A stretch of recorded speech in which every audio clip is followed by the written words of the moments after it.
आदरणीय अतिथिगण और मेरे प्यारे भाइयों और बहनों, मेरा नाम रिया है। आज इस फंक्शन को होस्ट करने की जिम्मेदारी मुझे मिली हुई है, इसलिए मैं सर को धन्यवाद बोलना चाहूंगी।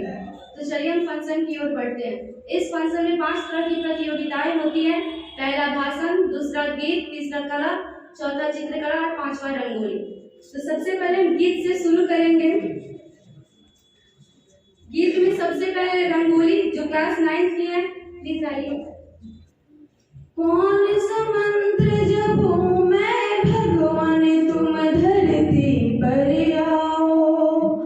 तू विदा भारी आन परी है, आखिरी से मिटाओ। किधर से दिखाओ प्रभु, एक बार आओ प्रभु।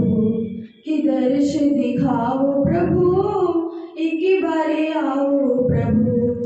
कहीं तो बेबस भी लगी रही है, कहीं तो भटकी रही, कहीं तो सांसों की गिनती में लाखों अटकी रहे। कहीं तो बेबस भी लगी रही है, कहीं तो भटकी रही, कहीं तो सांसों की गिनती में लाखों अटकी रहे। बंद है तेरे सब दरवाजे, कैसे तुझे मनाए।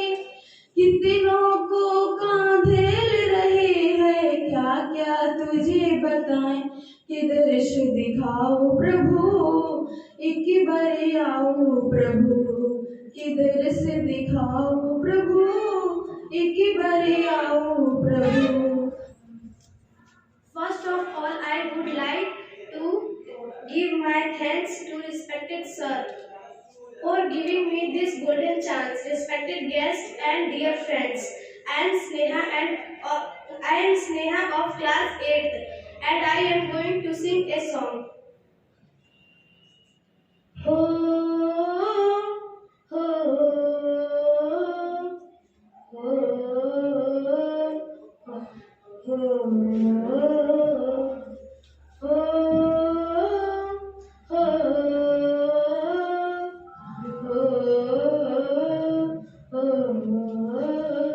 संदेशे आते हैं, हमें तड़पाते हैं।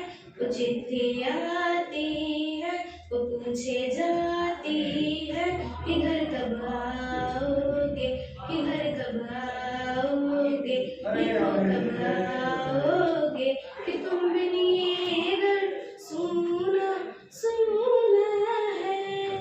हो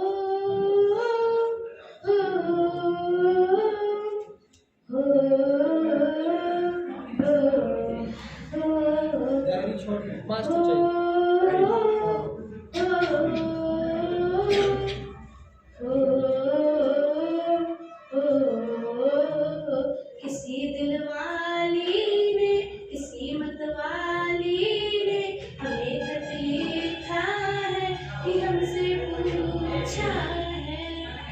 किसी की सांसों ने, किसी की धड़कन ने, किसी की चूड़ी ने, किसी के कंगन ने, किसी के गजरे ने, किसी के गजरे ने, महकती सुबहों ने, मचलती शामों ने, अकेली रातों ने, अधूरी बातों ने, तरसते बाहों ने, और पूछा है तरसी निगाहों ने, किधर कब आओगे, किधर कब आओगे, लिखो कब आओगे, कि तुम बिन ये घर सूना सूना है। ओ ओ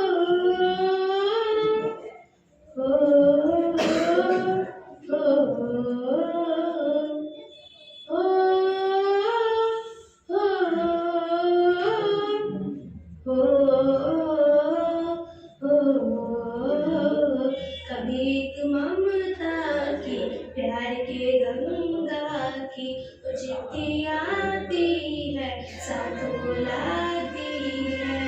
मेरे दिन बचपन के खेल वो आंगन के, वो साया आंचल मोती का काजल का, वो लोरी रातों में, वो नरमी हाथों में, वो चाहत आँखों में, वो चिंता बातों में, बिगड़ना ऊपर से, मोहब्बत अंदर से, करे वो देवी माँ यही हर खत में पूछे मेरी माँ, किधर कब आओगे, किधर कब आओगे, लिखो कब आओगे, कि तुम बिनी घर सूना सूना है।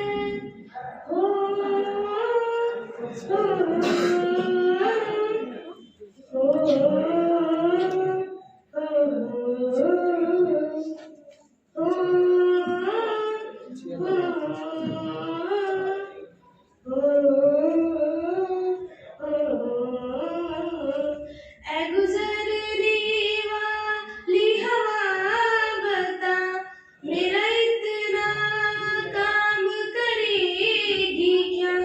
मेरे गाँव जा, मेरे दोस्तों को सलाम दे।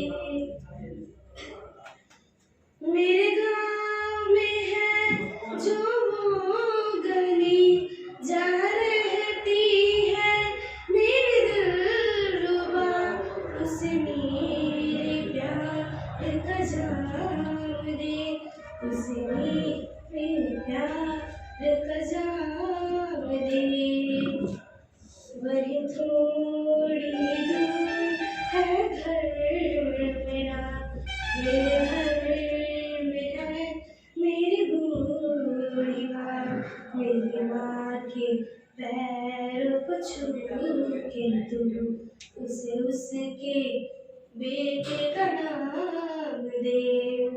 ऐ गुजरने वाली हवा जरा, मेरे दोस्तों मेरी दिलरुबा, मेरी माँ को मेरा पैगाम दे, उन्हें जाके ये पैगाम दे।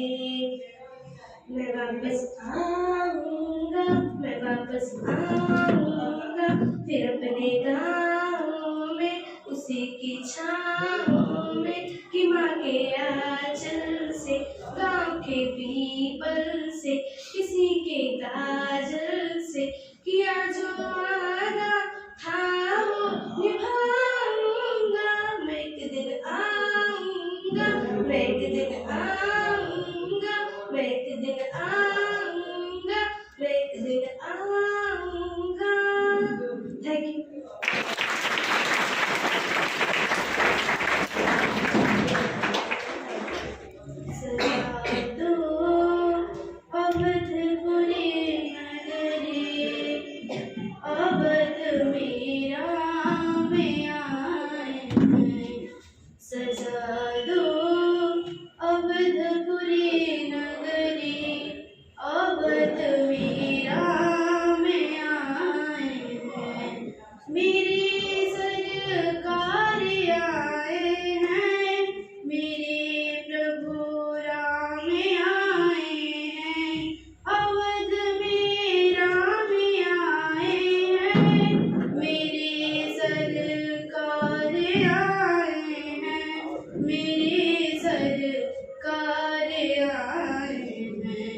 लगे आज अवध बिदुल्हन सी, लगे आज अवध बिदुल्हन सी, मेरे प्रभु राम आए हैं।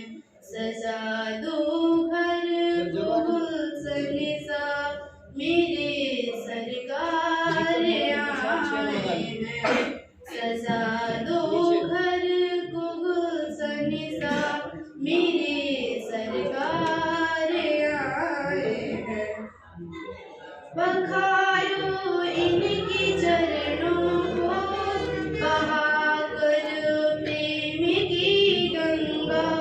पखारो इनकी चरणों को, बहाकर प्रेम की गंगा, बहाकर प्रेम की गंगा। बिछा दो पलकों को स्वागत में, बिछा दो पलकों को स्वागत में, मेरे प्रभु राम आए हैं। सजा दो घर को गुलशन सा, मेरे सरकार आए हैं। सजा दो घर को गुलशन सा, मेरे सरकार आए हैं। तुम्हें अब आ गए हो राम, तो अब किसी बात की न चिंता। जो तुम्हें अब आ गए हो राम, तो अब किसी बात की न चिंता, तो अब किसी बात की न चिंता। तुम्हें दिल की करो, तुम्हें दिल की करो राम कामन से, मेरे सरकार आए हैं। सजा दो घर को गुलशन सा, मेरे प्रभु राम आए हैं। सजा दो घर को गुलशन सा, मेरे सरकार आए हैं।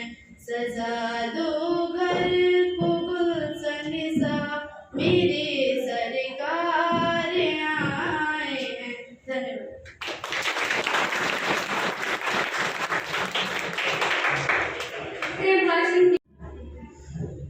गुड मॉर्निंग, मेरा नाम है आदित्य कुमार और आज मैं स्वच्छता के ऊपर कुछ कहने वाला हूँ।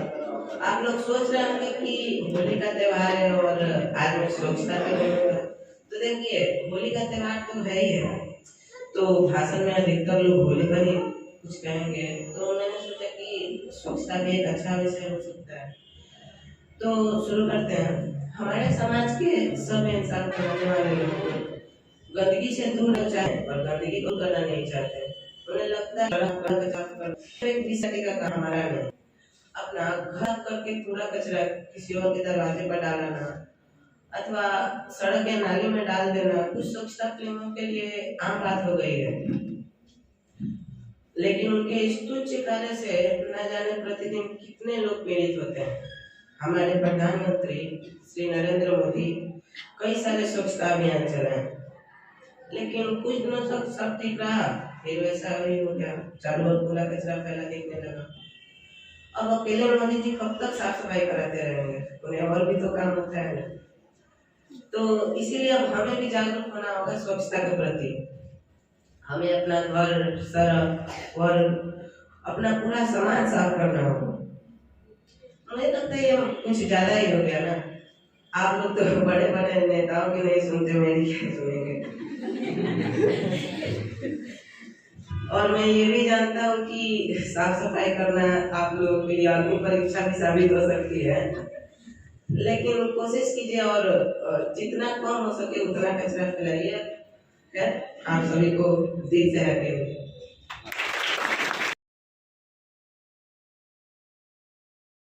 प्रिय शिक्षकों, भाई और बहनों, इस सभा में उपस्थित सभी अतिथिगण, आप सबको मेरा सादर नमस्कार। मैं रोशन आरा और आज मैं आप लोगों के समक्ष शिक्षा के बारे में कुछ बातें बताऊंगी। हम सब जानते हैं कि हमारे दैनिक जीवन में शिक्षा का कितना महत्वपूर्ण स्थान है। यदि हम शिक्षित नहीं हैं तो हमें पशु समान है और हमें शिक्षा से महान बनाने के लिए बस दो ही शब्द काफी है, वो शब्द है शिक्षा। शिक्षा पाकर बहुत से ऐसे नेता, बहुत से ऐसे भारत के लोग हैं जो आज, जैसे कि राष्ट्रपति, सर्वप्रथम राष्ट्रपति जो अब्दुल कलाम जी हैं, उन्होंने उच्च शिक्षा प्राप्त कर भारत के लिए एक पर एक मिसाइल बनाया, जिन्हें आज लोग मिसाइल मैन के नाम से जानते हैं। डॉक्टर भीमराव अम्बेडकर, उनको कौन नहीं जानते। उनसे लोग धर्म के नाम पर दूरियां बनाए रखते थे, लेकिन फिर भी उन्होंने उच्च शिक्षा प्राप्त कर भारत का संविधान लिख डाला। बहुत लोगों का कहना है कि मुझे कौन सी नौकरी करनी है कि मैं शिक्षित बनूं, लेकिन शिक्षा का अर्थ यह नहीं कि हमें नौकरी प्रदान करे। शिक्षा का अर्थ है हमें शिक्षा प्रदान, ज्ञान प्रदान करे, जिससे हम किसी भी क्षेत्र में उन्नति कर सके। आई होप कि आप लोग मेरी बात को समझ रहे हैं। मेरा भाषण थोड़ा बहुत छोटा था, I am sorry, but thank you. आदरणीय यहाँ पर उपस्थित अभिभावक, आदरणीय शिक्षक और मेरे प्यारे सहपाठियों, मेरा नाम वनज मिश्रा है। मैं कक्षा 8वीं की छात्रा हूँ और आज मैं आप सबके समक्ष एक भाषण प्रस्तुत करने जा रही हूँ जिसका विषय सामाजिक विभेद है। सामाजिक विभेद एक ऐसा मुद्दा है जो हमारे समाज में युगों से मौजूद है। यह विशेष रूप से जाति, लिंग, धर्म इत्यादि के प्रति अन्यायपूर्वक व्यवहार को संदर्भित करता है। यद्यपि भारतीय संविधान में जाति, लिंग, धर्म, रंग, क्षेत्र इत्यादि के आधार पर भेदभाव करना असंवैधानिक है, फिर भी हमारे समाज में यह भेदभाव अभी तक कायम है। यह सामाजिक विभेद ज्यादातर हमारे समाज में देखा जाता है, जो कि अच्छी बात नहीं है। सामाजिक भेद का दूसरा दुष्परिणाम देखा जाए तो वह लिंग भेद है, जो कि हमारे समाज में हर जगह आसानी से दिखाई देता है। लिंग भेद से आशय है कि स्त्री और पुरुष के बीच का अंतर या स्त्री और पुरुष के बीच में जो भेदभाव होता है। ज़्यादातर पहले ज़माने में हम सब जानते हैं कि अतीत में स्त्रियों को स्कूल जाने की अनुमति नहीं थी, वहीं पुरुषों को अच्छे स्कूलों में पढ़ाया जाता था और उनसे अधिक विशेषाधिकार, स्त्रियों से अधिक विशेषाधिकार होते थे पुरुषों के पास। लेकिन फिर भी हमारे देश की कई सारी महिलाओं ने अपने प्रतिभा का प्रदर्शन कर हमारे देश का नाम रोशन किया है। और कुछ लोगों का तो ऐसा भी मानना है कि पुरुषों के पास अपने वंश और अपने पूर्वजों को जारी रखने की शक्ति होती है, वहीं महिलाओं को पराया धन माना जाता है। लेकिन कुछ महिलाओं ने इसका विरोध किया और वो आगे बढ़ गई, लेकिन कुछ महिलाओं ने इसको चुपचाप सह लिया और अभी वो उस सहनशीलता की वजह से वो असमानता से पीड़ित है और उन्होंने समाज में अपनी भूमिका खो दी है। उपयुक्त तथ्यों के आधार पर हम यह कह सकते हैं कि सामाजिक भेद दुनिया की बड़ी समस्याओं में से एक है, जिसे खत्म करना आसान नहीं है, लेकिन अगर हम लोगों को जागरूक और साक्षर करने का प्रयास करें तो सबको अपना उचित स्थान मिल सकता है। Thank you. आदरणीय अतिथिगण, नमस्कार। मम नाम नमस्कारस्मि मम पितृनाम राजाधर मम मातृनाम चंदा कुमारी अहं पंचम कक्षां पठामि मम विद्यालयस्य नाम ट्यूटोरियल्स। आज मैं आप सबको होली के महत्व पर अपने विचार आपके सामने रखने जा रही हूँ। यह मैं हिंदी में बताऊंगी क्योंकि संस्कृत में कुछ ज्यादा लंबा हो जाएगा। दोस्तों, होली रंगों का त्योहार है। इसे भारत के प्रत्येक हिस्से में मनाया जाता है। होली के दिन प्रत्येक व्यक्ति खुश नजर आता है, लेकिन अगर सबसे ज्यादा कोई खुश होता है तो वो है बच्चे। हम बच्चे भी होली का बेसब्री से इंतजार करते हैं। आज मैं आप सबको होली और होलिका दहन की कहानी सुनाने वाली हूँ। बहुत साल पहले एक हिरण्यकश्यप नाम का अत्याचारी राजा रहता था। उसकी राज्य की प्रजा काफी दुखी थी, लेकिन कोई डर से उसका विरोध नहीं कर सकता था, क्योंकि उसने ब्रह्मा जी की तपस्या करके एक वरदान पा लिया था। उसने ब्रह्मा जी से मांगा कि हे भगवान, ना मैं दिन में मरूं ना मैं रात में, ना आकाश में जल ना जमीन से, ना मनुष्य से ना जानवर से, ना अस्त्र से ना शस्त्र से। जब वरदान पाकर वह अपने आप को ईश्वर मानने लगा और वह अपने प्रजा से उनकी पूजा भी करवाता था। उसका एक पुत्र था प्रहलाद। प्रहलाद विष्णु भगवान का भक्त था। उसके पिता उससे नफरत करने लगे। उसे लाख समझाने के बावजूद भी वो उनकी बात नहीं मानता। अंत में उसने उसकी हत्या करवा देने का योजना बनाया। उसकी एक बहन थी होलिका, जिसके पास एक ऐसी चादर थी जिसको ओढ़ लेने से कोई नहीं आग में जल पाता था। इसलिए प्रहलाद को मारने के लिए होलिका ने प्रहलाद को गोद में लेके अपना चादर और चिता पर बैठे। जब उसमें आग लगाया गया तो जोर जोर से हवा चलने लगी, जिससे होलिका के शरीर से चादर उड़ के प्रहलाद के शरीर को जिससे प्रहलाद के बदले होलिका ही फसल बनी। इस खुशी में हम लोग होलिका दहन मनाते हैं। इस दिन हमें अपने सारे बुराइयों को जला देना चाहिए, अर्थात हमें अपने सारे दुश्मनों को समाप्त कर देना चाहिए। हम फिर से कहानी चाहते हैं। अगले दिन हिरण्यकश्यप गुस्से में आकर वो खुद ही अपने पुत्र की हत्या करवा देने का योजना बनाया। जब उसकी तैयारी पूरी हो चुकी थी तब भगवान नरसिंह अवतार में आके उन्होंने उसे मार दिया। भगवान नरसिंह विष्णु भगवान के अवतार थे, जो कमर से नीचे नर यानी कि मनुष्य के थे और कमर से ऊपर सिंह यानी कि शेर के थे। अगले पल राज्य में खुशियों की लहर छा गई, जिससे लोग एक दूसरे को रंग गुलाल लगाने लगे। तब से हम हर वर्ष होली मनाते हैं। इतने देर तक मुझे सुनने के लिए धन्यवाद। आप सभी को होली की ढेर सारी शुभकामनाएं। धन्यवाद। होली पे अनुष्का भाषण भी बहुत अच्छा था। अब आप सब पेरेंट्स सोच रहे होंगे कि हमें यहाँ पे बुलाया क्यों गया है। तो आप सभी पेरेंट्स को बुलाने का उद्देश्य बहुत बड़ा है। आप सभी के बच्चे यहाँ पे पढ़ते हैं, इसीलिए आप सभी पेरेंट्स को यहाँ पे बुलाया गया ताकि सर आप लोगों से बात कर पाए और आप लोग सर को बता पाए कि इस संस्था में क्या बुराइयां उपस्थित है या फिर इस संस्था को और क्या बदलाव लाना चाहिए। इसीलिए आप सभी पेरेंट्स को बुलाया गया है। हमारी संस्था में ये फंक्शन हर मंथ होता है। इस फंक्शन का भी एक बहुत बड़ा उद्देश्य है। सभी बच्चे अपने अपने टैलेंट के अनुसार इस फंक्शन में भाग लेते हैं। जो बच्चे भाषण अच्छा दे सकते हैं वो बच्चे भाषण में भाग लेते हैं, जो बच्चे गाना अच्छा गा सकते हैं वो बच्चे गाना में भाग लेते हैं, और जो चित्रकला और रंगोली अच्छा बना सकते हैं उसमें भाग लेते हैं। तो ये हमारे मंथली फंक्शन के ये उद्देश्य है कि हर बच्चे निडर होकर बाकी मतलब इतने लोगों के भीड़ में बैठ के भाषण दे सके, ये इस मंथली फंक्शन का उद्देश्य है। और हमारे इस संस्था में हर मंथ रिपोर्ट कार्ड दिया जाता है। वो रिपोर्ट कार्ड ऐसे ही नहीं दिया जाता, वो रिपोर्ट हर मंथ जो टेस्ट होता है वो बच्चे अपने पेरेंट्स को नहीं दिखा पाते हैं, फाड़ के फेंक देते हैं, कुछ भी कर लेते हैं ऐसे। लेकिन जब रिपोर्ट कार्ड दिया जाता है तो उसमें लिखा रहता है कि पेरेंट्स सिग्नेचर आवश्यक है, और जो बच्चे टेस्ट दिए रहते हैं उसका परसेंटेज भी रहता है।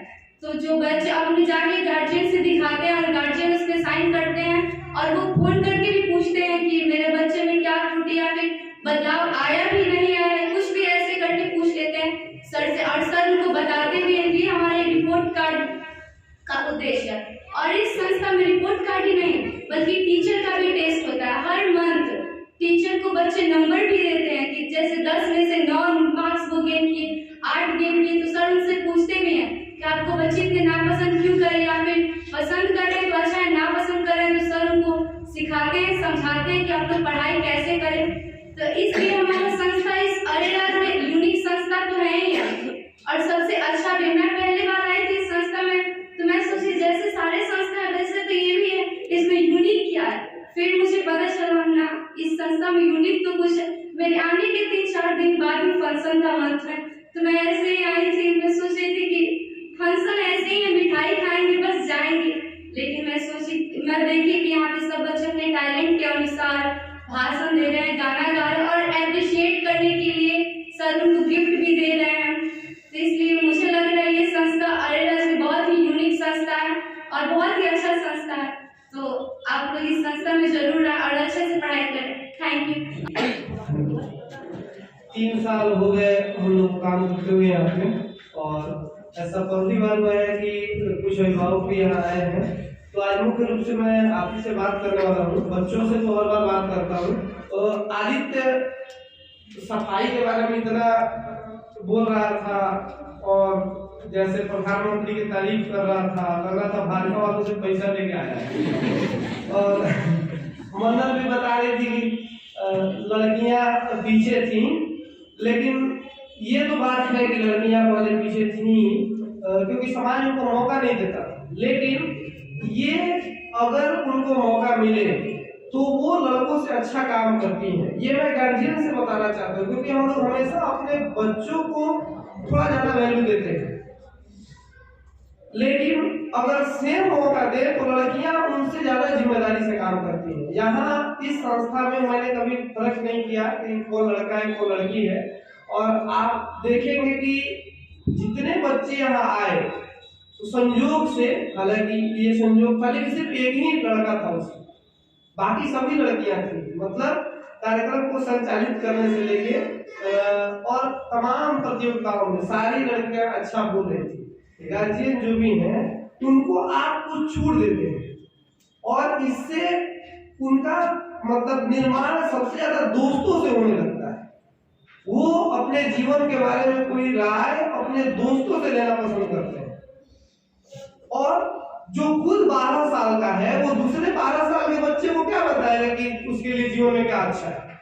वो तो खुद भी उसी समस्या से ग्रसित है।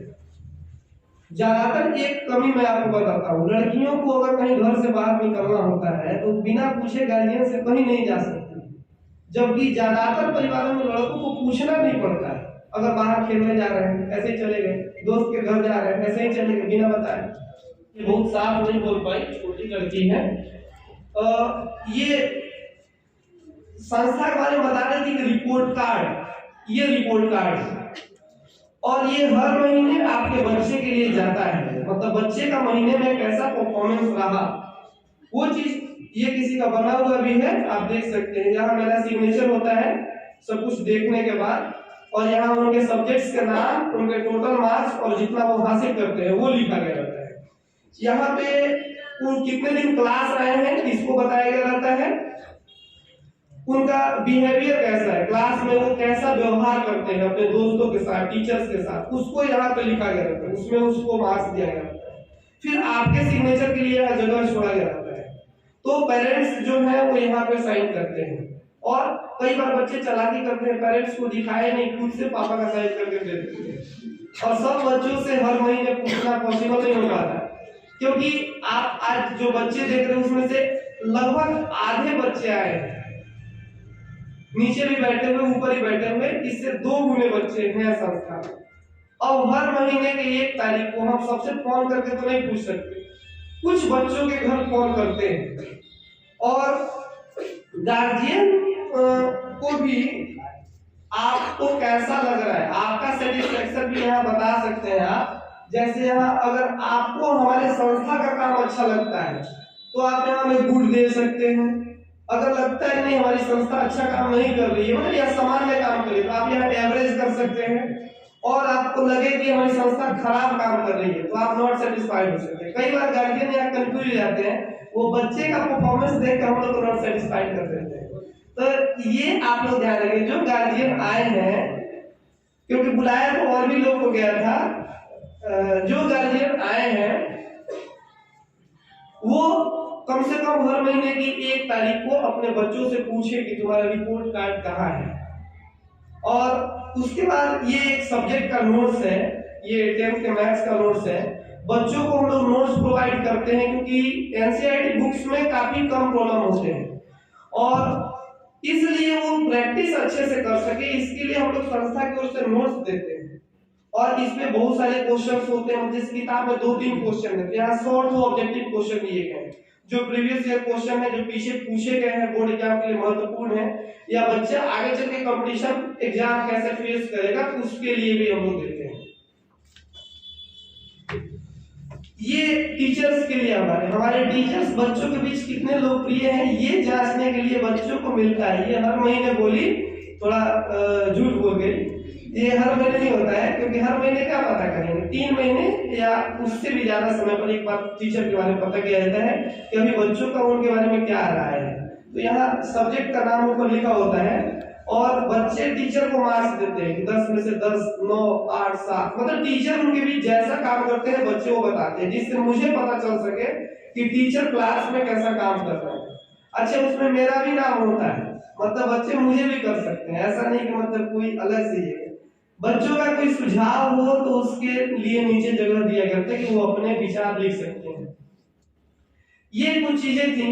एक नया काम हम लोग शुरू कर रहे हैं। आप लोगों ने देखा कि हम लोग बच्चों के बीच कैसे काम कर रहे हैं। हम लोग पूरी ईमानदारी से काम करते हैं, मैं, मेरी टीम और मतलब जो भी लोग इस टीम में लगे हुए हैं वो सब लोग बहुत मेहनत कर रहे हैं। रात को वो लोग आप लोग की अपेक्षा काफी कम सोते हैं और उतने मेहनत करके जितना आप अपने बच्चों की चिंता करते हैं उतनी उससे ज्यादा आपके बच्चों की चिंता हम करते हैं कि आपके बच्चे आपको अपने जीवन में सफल हो। और एक नए तरीके से आज का एजुकेशन कैसा है और कैसा होना चाहिए जिसमें बच्चे अब फिट हो सके, उस चीज को देख के हम लोग काम करते हैं। ये जो बच्चे आपके बीच बोल रहे थे ये किसी बड़े स्कूल से नहीं आए थे, ये सरकारी स्कूलों में पढ़ने वाले बच्चे हैं।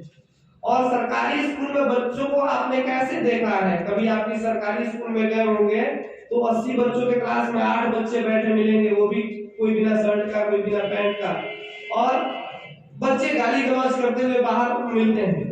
उन बच्चों को हमने कैसे बदलने का काम किया है, ये आपको दिखाने के लिए बुलाया गया है कि आपके बच्चे हमारे पास सुरक्षित हैं, आप ये निश्चिंत रह सके कि आपके बच्चों के बीच हम अच्छा काम कर रहे हैं। सारे बच्चे बोलना सीख रहे हैं। लड़कियां जो मतलब कभी पहले जब ये फंक्शन शुरू किया गया था तो कोई बच्चा बोलने को तैयार नहीं होता था, कोई गलत सलत कुछ बोलेगा, और आज तो मतलब सब अच्छा बोले। और हम इस चीज को और व्यापक बनाना चाहते हैं। कुछ पेरेंट्स मुझे मिले थे, इसको कैसे और व्यापक बनाना है कि बड़े बच्चे तो हम लोग पास चले आते हैं, छोटे बच्चों का क्या हो। तो छोटे बच्चों को कुछ गार्जियन, राकेश जी आज आए नहीं है, वो उनके साथ 8-10 गार्जियन आए थे बगल के गांव से। वो बोले कि सर जो अरेराज में बढ़िया स्कूल है जिसमें हम अपने बच्चों को पढ़ाना चाहते हैं, उसका फी हम लोग नहीं भर पाएंगे, उतने पैसे हम लोग पास नहीं होते, और सरकारी स्कूल में हम लोग अपने बच्चों को भेजना नहीं चाहते हैं, तो इसका क्या उपाय है, आप भी कुछ करिए। तो उनके रिक्वेस्ट करने पर, हालांकि मेरे पास बिल्कुल समय नहीं था, मेरे पास संसाधन नहीं थे, और उस संसाधन के अभाव में एक स्कूल की तरह शुरू किया गया जिसमें बच्चों को बिना यूनिफॉर्म के और छोटे बच्चों को तिरपाल पे बैठा के, क्योंकि हमारे पास उतने ज्यादा संसाधन नहीं थे, मैंने बताया पैसों की भी कमी से संस्था चल रही है, तो तिरपाल पे बैठा के बच्चों को पढ़ाया जाने लगा। गार्जियन सेटिस्फाइड थे, खुश हुए। धीरे धीरे बच्चों की संख्या बढ़ने लगी, अभी लगभग इसमें 50 बच्चे हो गए। तो मैंने अपने शिक्षकों से एक बार बात किया कि क्यों नहीं इसको स्कूल में कन्वर्ट करो। ये लड़की अनन्या, ये बहुत अनुष्का बहुत प्यारी बच्ची है, और ये कुछ ही दिन पहले हम लोग पास आई है, बहुत अच्छा बोली, और शायद अगले फंक्शन में ये ना रहे, है ना लेकिन इसकी यादें रह जाएंगी। ये वीडियो जो है इसको YouTube पे अपलोड कर दिया जाता है हर महीने, तो संस्था के चैनल पे इसको हम लोग देख पाएंगे जब जब मन करेगा। इसका नवोदय जाने का एम था बहुत बचपन से, और ईश्वर इसको जीवन में बहुत आगे लेके जाए। तो एक स्कूल प्लान किया, स्कूल नहीं कर सकते उसको क्योंकि हम लोग पास इतने संसाधन नहीं है। रोहित सर भी बैठे हुए, इनसे भी इस विषय पे बात करने हम लोग गए थे। तो ये मतलब हम लोग पास एक प्लेग्राउंड नहीं है, उसके लिए बहुत बड़ा बजट चाहिए, जो अभी हम लोग उसके लिए तैयार नहीं है। हाँ, जिस दिन वो होगा हम लोग निश्चित रूप से वो काम भी करेंगे, लेकिन तब तक इसी बिल्डिंग में सिर्फ पढ़ाने का काम होगा, या फिर मतलब रूफ के नीचे कौन कौन से गेम हो सकते हैं जैसे कैरम बोर्ड वगैरह। स्कूल में टीवी वगैरह लगाया गया है जिससे बच्चे मतलब इंटरेस्टिंग तरीके से पढ़ सके। छोटे बच्चों को कार्टून दिखाया जाता है, कार्टून के माध्यम से उनको सिखाया जाता है पढ़ना। आपको एक टीवी पीछे दिखेगा क्लास में लटका हुआ है। तो ऐसे हम लोग काम कर रहे हैं ताकि बच्चों का विकास हो। और सबसे बड़ी बात, जिनके माता पिता 11,000 और 15,000 एडमिशन फी नहीं दे सकते स्कूलों का, प्राइवेट स्कूलों का, उनके बच्चे भी पढ़े, इसके लिए हम लोगों ने प्लान किया। तो प्लान हुआ क्लास 1, 2, 3 के लिए, क्योंकि अभी उसी क्लास के बच्चों को रखा गया है, उसके लिए हम व्यवस्था करते हैं। तो हम लोग किताब सेलेक्ट करने गए हैं। अगली बार से इस मतलब जो स्कूल चलेगा 15 मार्च से स्टार्ट करने का प्लान है। उस जो स्कूल चल रहा है स्कूल की तरफ, उसको यूनिफॉर्म वाला बना दिया जाएगा। यूनिफॉर्म एकदम सामान्य है, आप मार्केट से कहीं से भी ले सकते हैं। ये हमारी स्कूल मतलब हमारी संस्था आपको प्रोवाइड नहीं करेगी। बहुत जगह प्राइवेट स्कूलों में ये भी चलता है कि यूनिफॉर्म भी हम देंगे, टाई भी हम देंगे। पिछली बार भी मैंने बोला था कि जूते भी हम देंगे, मोजे भी हम देंगे, किताब भी हम देंगे। अब तो एक कदम और आगे बढ़ गए, खाना भी हम देंगे। वहाँ एक स्कूल मोतिहारी नाम का खुला है, वो लिख के देता है कि सुबह का खाना ये खाना है, शाम को ये खाना है।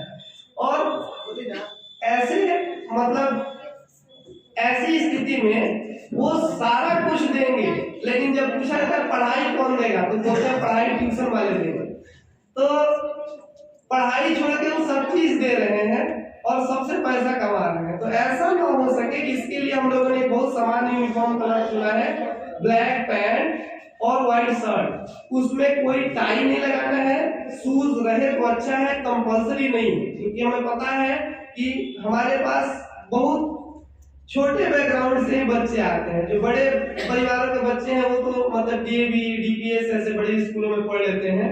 हमारे पास जो भी आते हैं वो लगभग कमजोर बैकग्राउंड, फाइनेंशियली कमजोर बैकग्राउंड के बच्चे होते हैं। तो नर्सरी, एलकेजी, यूकेजी ये मिला के हम लोगों ने एक मतलब बेसिक क्लास बना दी, जिसमें बच्चों का जो 4 साल का उम्र और गार्जियन का 1 लाख रुपया बर्बाद होता है वो बच सके। तो उस बेसिक बैच का एक सिलेबस बना दिया गया है, विवेक अभी ला रहे हैं तो मैं आपको बता देता हूँ। उसमें मतलब बच्चों को जस्ट लर्निंग सिखाया जाएगा, जैसे ABCD 1 2 ये गिनती पहाड़े है ना। और हम लोग जो सिखाएंगे सरकारी स्कूलों में या गांव में बच्चे जो पढ़ते हैं वो पहाड़े पढ़ते हैं, 2 1 2 2 2 4। प्राइवेट स्कूलों में बच्चे जो होते हैं वो 2 1 या 2 2 या 4 करते हैं। और ये फर्क होता है, हमारे जो बच्चे होंगे वो 2 2 4 भी कहेंगे और 2 2 4 भी कहेंगे। मतलब हम लोग दोनों पे काम करेंगे, दोनों चीज, हिंदी छोड़ के आगे नहीं बढ़ेंगे।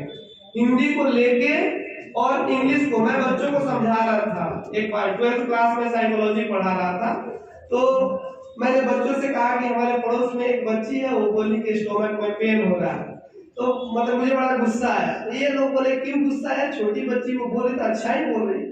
मैंने कहा कि सबकी माओ का इज्जत करना तो जरूरी है, मतलब कि हम सब जितने भी हमारे आसपास माँ, हमारे दोस्तों की माँ, पड़ोसियों की माँ, सबकी माँ का इज्जत करना जरूरी है। लेकिन हम पड़ोसी की माँ के लिए खीर बना के खिलाने ले जाए और हमारी माँ घर में भूखे सो रही हो, वो कहाँ से अच्छा है। तो हम लोग हिंदी को छोड़ के और तब इंग्लिश की ओर जा रहे हैं, ये गलत है। इस देश का कभी विकास नहीं हो सकता जिस देश के लोग अपने आप पे गर्व नहीं करते। ये कारण रहा कि हम लोग 2000 वर्षों तक गुलाम रहे। अब फिर लोगों को लगेगा कि नहीं सर 200 ही ना, अंग्रेजों के गुलाम 200 वर्षों तक रहे, उसके पहले 1800 वर्षों तक किसी और के गुलाम रहे, तुर्कों के, अफगानों के, मुगलों के गुलाम। तो हम लोग कैसे पढ़ाएंगे?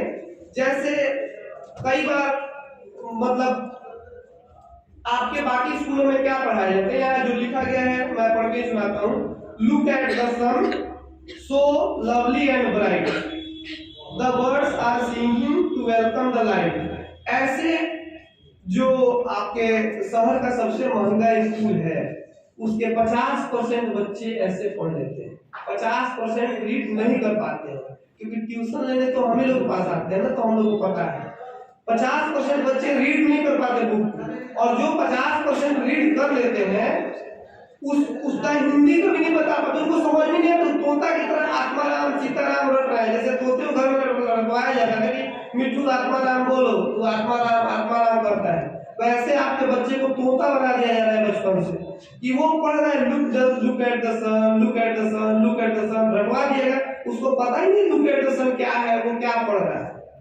है ना। जैसे मैं आपके सामने उर्दू में कुछ बोले या फारसी में या चाइनीज में कुछ बोलने लग जाऊं, आपको क्या समझ में आएगा? आपका बच्चा वहीं पढ़ाई कर रहा है, और ये चीज गार्जियन तक नहीं पहुंच पा रही, गार्जियन की दृष्टि ही वहां नहीं है। गार्जियन को लग रहा है कि हमारा बच्चा बड़े स्कूल में जाता है, 2000 महीने का फी भरते हैं, गाड़ी का 800 अलग से, हमारा बच्चा बढ़िया पढ़ रहा है, ऐसा नहीं है। तो हम लोग जो पढ़ाएंगे उसको ये मतलब समझाएंगे कि लुक एट द सन का मतलब क्या होता है। वो